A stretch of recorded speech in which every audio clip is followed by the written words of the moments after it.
When January rolls around, I always get a lot of calls about BC assessment. For the first time in a while, BC assessments are down, and as much as 10% in some areas. But before you start panicking and sweating, there's plenty of ways to take advantage of the market still. Now, if you know me, you'll know that I'm not the biggest fan of BC assessments for determining the value of your home. Here's why. BC assessments are used to determine the value of your home so each municipality can come up with a fair property tax rate. They are not, and let me say that again, they are not used to determine the value of your home.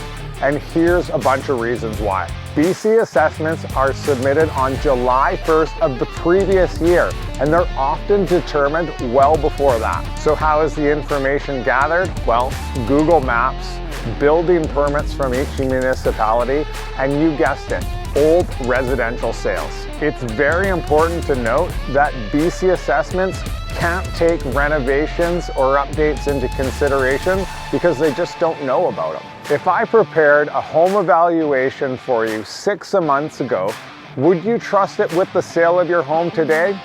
Exactly. That's why you should never use a BC assessment to determine the value of your home. So please, don't rely on BC assessments to give you the value of your home. They're used for tax purposes only. So if you have any questions about the actual value of your home, give me a call. I'd love to help you out. Or better yet, come up with a game plan to help you capitalize on today's market conditions, even if your home's worth less than it was last year. That's not a promise, it's a guarantee.